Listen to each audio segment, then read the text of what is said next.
Hello అండి, welcome back to my channel. ఈరోజు నా స్టైల్లో దోశ బ్యాటర్ అండి, అదే దోశ పిండి అనేది చేస్తున్నాను. చూడండి, ఎంతో హై ప్రోటీన్స్ దీంట్లో యాడ్ చేశాను. వీడియో అనేది స్కిప్ చేయకుండా చివరి వరకు చూడండి. మినపగుళ్ళు తీసుకున్నానండి, 1 కప్పు. నేను రేషన్ బియ్యం వాడానండి. మీకు కావాలంటే బయట దోశకు సంబంధించిన బియ్యం కూడా దొరుకుతాయి కదా. 1 కప్పు మినపగుళ్ళకి 3 కప్పులు కానీ 2.5 కప్పులు కానీ రేషన్ బియ్యం వేయండి. ఇదిగోండి, నేను చూపిస్తున్నాను కదా, హై ప్రోటీన్ గింజలు కేన్వా అండి. కేన్వాని నేను 1/2 కప్పు వేసాను. తర్వాత 1/2 కప్పు శనగపప్పు వేసానండి, పచ్చెనగపప్పు. 1 స్పూన్ అనేది మెంతులు యాడ్ చేశానండి. ఇవన్నీ బాగా కడుక్కోండి. 4-5 సార్లు చక్కగా కడుక్కుంటే దాంట్లో ఉన్న చెత్త చెదారం అంతా పోయి నీట్గా వాష్ చేసుకున్న తర్వాత చూపిస్తాను చూడండి. నేనైతే ఇలా 4-5 సార్లు కడుక్కున్నాను. మీరు కూడా చక్కగా నీట్గా కడుక్కోండి. ఇలా కడుక్కొని నానబెట్టడం కోసం నేను చూపిస్తున్నాను చూడండి. నేను పొద్దున్నే నానబెట్టానండి, సాయంత్రం ఇవి ఎలా నానే అనేది చూపిస్తాను మళ్ళీ. చూడండి, చక్కగా మూత పెట్టి పక్కన పెట్టానండి. తర్వాత సాయంత్రం నేను పిండి ఆడుకునే ముందు అటుకులండి 2-3 సార్లు బాగా వాష్ చేసుకోండి. దీంట్లో తుక్కు ఏమన్నా ఉన్నా పోతాయి, ఏరుకొని శుభ్రం చేశానండి. 1 అరగంట ముందు పిండి ఆడతాం గ్రైండర్లో కానీ మిక్సీలో కానీ అన్నప్పుడు వాష్ చేసుకొని ఇలా పక్కన పెట్టుకోండి. ఇలా పక్కన పెట్టుకున్న తర్వాత చూడండి, నేను పొద్దుట నానబెట్టాను కదండి దోశ కోసం అనేది, ఈ పప్పులు అనేవి రైస్ అనేవి చూపిస్తాను చూడండి. మూత తీసి చూస్తే చక్కగా నాకు నానిపోయండి. దీంట్లో ఉన్న వాటర్ని మళ్ళీ 2-3 సార్లు నీట్గా కడుక్కొని చూపిస్తాను చూడండి. చూడండి, చక్కగా నాకు రెడీ అయిపోయిందండి. ఇప్పుడు దీన్ని నేను మిక్సీలో వేయట్లేదండి, నేను గ్రైండర్లో వేద్దాం అనుకుంటున్నాను. ఎందుకంటే పిండి అనేది ఎక్కువ వృద్ధిగా వస్తుంది కదా.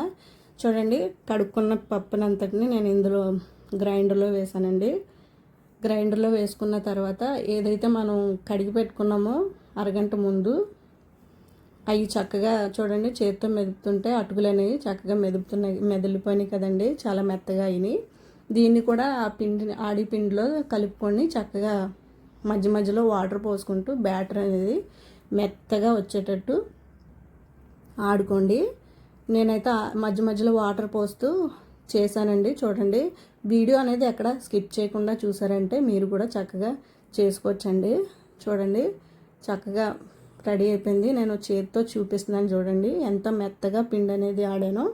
మీరు కూడా ఇంతే మెత్తగా ఆడుకున్నారంటే చక్కగా దోశలు అనేవి చాలా క్రిస్పీగాను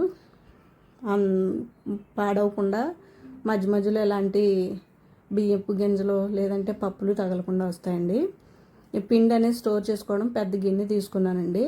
నేను తీసుకున్న క్వాంటిటీని బట్టి ఆ గిన్నె నిండిపోద్దని నా అంచనా. మీరు కూడా మీ అంచనాను చూసుకొని చక్కగా పిండి అనేది ఖచ్చితంగా, ఇది ఎండాకాలం కాబట్టి ఉరుదవుతుందండి. మామూలు టైంలోనైనా నైట్ అంతా బయట వదులుతాం కాబట్టి పైకి పొంగే అవకాశం ఉందండి.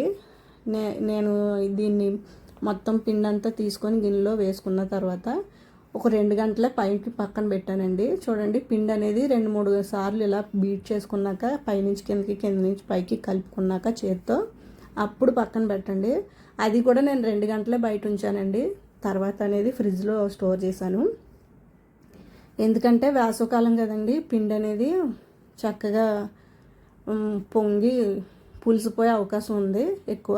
అందుకని మూత పెట్టి 2 గంటలు పక్కన పెట్టానండి. ఆ తర్వాత తీసుకెళ్ళి దీన్ని ఫ్రిడ్జ్లో స్టోర్ చేశానండి. చూడండి, 2 గంటలకే పిండి అనేది ఎలా తయారైంది. అందుకని నేను ఫ్రిడ్జ్లో పెట్టేశానండి. బయట దేశాల్లో ఉండేవాళ్ళు టెంపరేచర్ని బట్టి చూసుకొని అడ్జస్ట్ చేసుకోండి, లేదంటే పిండి పులిసిపోద్ది. 2-3 రోజుల తర్వాత పనిచేయదు. పొద్దున్న ఏమైందో చూపిస్తున్నాను చూడండి. మూత తీసి పిండి అనేది నేను అనుకున్నట్టుగానే పైకి చక్కగా ఫర్మెంట్ అయిపోయి పైకి వచ్చేసిందండి. నిజానికి ఫ్రిడ్జ్లో పడలేదు, మూతకి మాత్రం అంటుకుంది.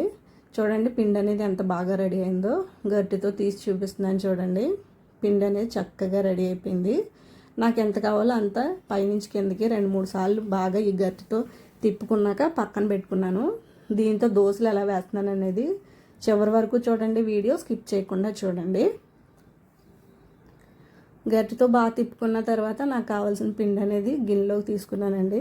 గిన్నెలోకి తీసుకొని మిగతా పిండి అనేది ఫ్రిడ్జ్లో స్టోర్ చేసుకున్నాను. బయట వదిలేసారంటే పిండి పులిసిపోద్దండి, ఎక్కువ రోజులు నిల్వ ఉండదు, అంతా మన కష్టం అంతా వేస్ట్ అయిపోద్దండి. కాబట్టి జాగ్రత్తగా వాడేసుకున్న తర్వాత పిండి అనేది ఫ్రిడ్జ్లో స్టోర్ చేయడానికి చూడండి.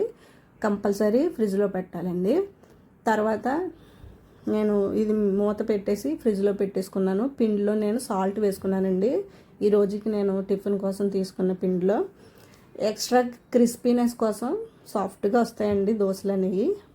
కాబట్టి నేను ఇంకా ఎక్స్ట్రాగా సాఫ్ట్గా కాకుండా ఎక్స్ట్రా క్రంచీగా రావడం కోసం బియ్యం పిండి అనేది ఒక స్పూన్ యాడ్ చేశానండి, పెద్ద స్పూన్తో.